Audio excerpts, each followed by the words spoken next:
Summer's End, Episode 3, Pages of a Book. One of my earliest memories of my father is of him reading to me.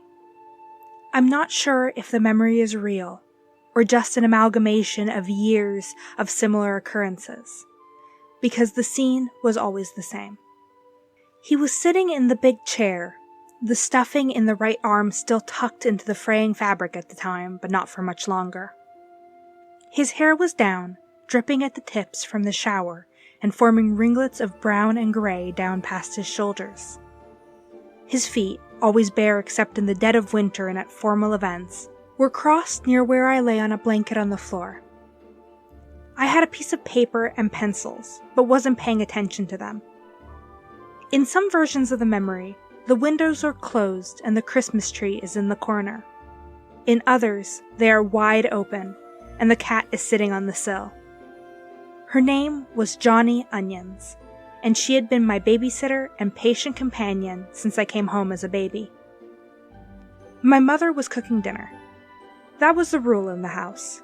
One parent cooks, one parent reads. It was usually my father with the book, because it was he who started the tradition. I had been 2. He had come home from a long day at the studio, and I had asked him to read Goodnight Moon. He did so, and I asked him to read it to me again. Again, he read it, but on the third request he decided that enough was enough. He set the kids' books aside and pulled me onto his lap to tell me the story of a hobbit named Bilbo Baggins. When I was a fan of Bilbo, he started reading me the book, skipping over all the long descriptive passages and the scary bits. By the time we had finished the Lord of the Rings trilogy in the same manner, I was old enough for a proper read-through. Even now, when I read the words of Tolkien, I hear them in my father's voice. He would act out the different characters, and the enthusiasm he felt for the literature made me never realize the slowed pace his dyslexia forced on him. To me, he was the door to the magic. Narnia's wardrobe, Bilbo's green door, platform 9 3/4. Together, we traveled far and wide on the wings of eagles. We crossed an ocean on the Dawn Treader, jumped through time through a tesseract, and cut through the veil between worlds with a subtle knife. Wonder and imagination pour out of my father like water, bubbling from a mountain spring. It is impossible to be near him and not be inspired. He could have never been anything but an artist, and the thought of him in a suit would be the same as picturing the cat in one.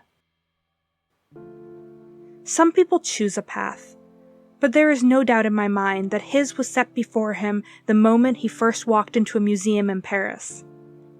I've seen him speak to someone for less than a minute, and touch something deep within them that the corporate capitalist world we live in today buries when they stop being children.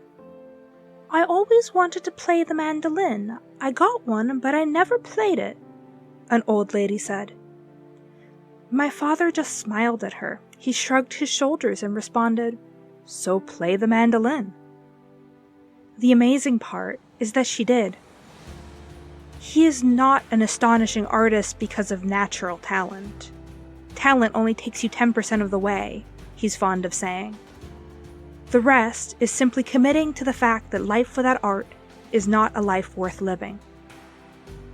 The creative act is an act of desperation. Those are the words that my father's life has been lived to. He was 18 and wanted to be an artist. My grandfather disagreed and told him that if he wanted that life, his son would get no help from him. Without money or family, he went to the local art college. On the first day of classes, he sat down in Drawing 101 and drew. He volunteered for extra assignments, engaged the teachers in interesting classroom discussion, helped with labs, and encouraged fellow students. By the time his professors realized he wasn't actually enrolled, he was their favorite student, and by consensus, they let him stay. More than 20 years later, when I was born, he pulled a beautiful piece of statuario marble from his stash and set it up on a stand. In between changing diapers and carving pieces to sell to keep food on the table, he worked on that sculpture. Slowly, over the years, two figures emerged. A woman sat cross-legged on a pillow, arms held up at the shoulders, holding a cherubic baby with wings flying away. Vai con Dio, he called it when it was finished, nearly 9 years later. I had helped him sand it to a smooth polish, and even growing up around masterpieces, I knew this one was special. Go with God, the name meant. Fly, child of mine. How many men realize, as they hold their infant daughter in their arms, that the years will pass by far too quickly? He knew, from the day that he looked into my eyes, blue like his, that I would be his mirror. I get my easy laugh and sense of humor from my mother, but my soul is like his. He knew that I would not be content to call one place home, to settle for anything less than the passion that drove us. He knew I would leave, and wanted me to always know that wherever I would wander, it would be with his blessing and his love. My entire childhood is filled with memories of our adventures.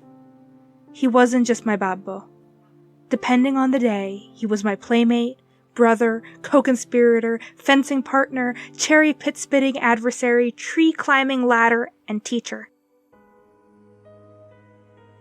When I was 3, he sewed me a cloak in gray wool and embroidered my name in Elvish on the collar.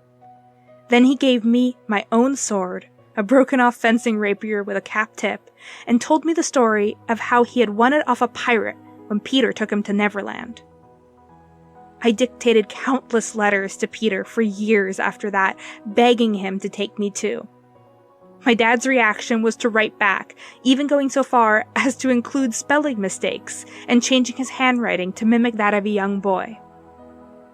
Since Peter never did take me to Neverland, we spent most of our time in Middle-earth.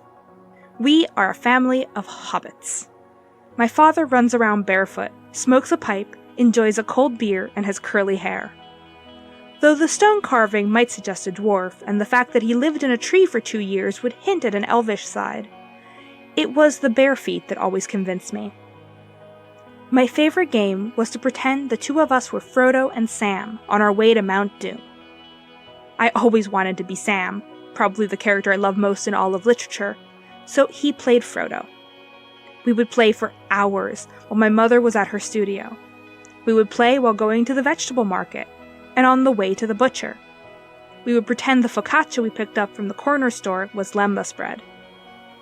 When the pasta water was boiling and my mother would walk in, I would shush her because she was interrupting the game. She would smile that half-exasperated, half-loving smile and ask who she could be. Gollum. Sometimes I wonder if my mother knew what she was signing up for when she had a child with my dad. Like much of life with him, it was an adventure. She is the voice of reason to his whimsy, the one that keeps the bank accounts balanced and his appearance presentable when at a meeting. Their lives together read like the pages of an earmarked romance novel tucked into the corner of a used bookstore. They met at the beginning of summer. My mother had enrolled in the ceramics program at the Mendocino Arts Center, just across the street from where I would one day attend high school. Mendo is a square peninsula of waving beach grass and redwood trees, an hour drive from the nearest Starbucks. It's where solitude goes for some alone time, and where all the hippies and potheads retired after the 60s. It's a charming little town, just a handful of streets tapering off at the edge of sheer cliffs down to the sea, 100 feet below. On windy days, the crashing of the waves can be heard from every corner of town, and when the fog covers everything but the top of the church, it feels as though Mendocino is an island, and the rest of the world is immeasurably distant. She was staying in a room at the Arts Center, right next door to an older woman in the textile program who often spoke of her son, the artist, who would be arriving soon to visit. He knew nothing of my mother, but when he pulled into town in his large green truck and parked 10 feet from her door, my father saw her. What caught his eye was her hair. At the time, there was no gray in it, and it cascaded down her back in thick, rich curls. Among his many creations are little brass corkscrew barrettes that he calls hairspins. He made hundreds of pairs, and for years carried a few extra around in his pocket to give away. He called out to get her attention and ran up to her, handing her a pair and complimenting her hair. That evening, when my mother accidentally made too much Indian food for dinner, she decided to take a plate of it out to my father in thanks for the hairspins. The next day, he returned the plate and was properly introduced as the artist she had heard so much about. The summer that followed, from what I can tell from the stories, was idyllic. They poured themselves into their art and each other. But as summer turned to fall, so their time in California ended with the changing of the seasons. He had a ticket to Italy, to the marble he wanted to carve, the land that spoke to his soul. He invited her to go with him, but by then she had a job and a place to live, and who in their right mind runs away to Italy with a charming young artist? He left, and they kept in touch. He bought a block and started carving, days passing in a whirlwind of discovery and excitement in his craft. She made coffee and served pastries and baked bread, and when the bakery was about to close for a month in the dead of winter, a friend pulled her aside and suggested she go visit John. Get a one-way ticket and set aside enough money for a return, and come back when you're ready, Sandy, he said to her. I'll just go for a couple weeks. I have a job. I can't just up and leave, she replied. There will be other jobs, her friend answered in a fit of romanticism and wisdom. Now, at that point, a sensible person would call, but John didn't have a telephone. The next logical decision would be to write a letter, but my mother has a flair for the dramatic. She did send an envelope, but instead of a note containing vital information like her time of arrival, she sent a used popsicle stick with "See you soon" written on it. She started planning her trip, and he received her puzzling missive. There was only one flight she was likely to be on daily, my father reasoned.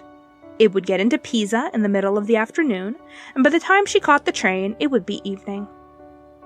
For day after day, and then week after week, he biked down the hill every evening to the train station in Pietrasanta, and waited as the train pulled into the station, hoping to see her mane of black curls among the crowd.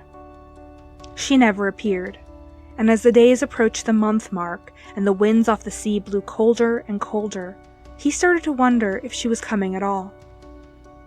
One night, he decided not to go to the train station. He had struggled through a long, frigid day at the studio. You have never known cold until you clutch an iron chisel for 10 hours in an outside workspace in the middle of an Italian winter. So instead of going to the station, he sat down and had a cappuccino with some of his friends in the piazza. The scene could have been out of a movie. The sun was setting, orange and pink crisscrossing the Tuscan sky. The church bells were ringing the hour, pigeons dislodged by the clear chimes fluttering in the eaves of the little stone houses.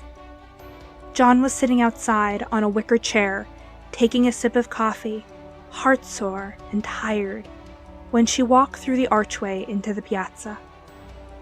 Her black hair was down, and she was wearing an oversized yellow sweater to ward off the chill. Their eyes met, and he leapt up from his seat, coffee forgotten. It was the day before Valentine's Day. She never bought a return ticket.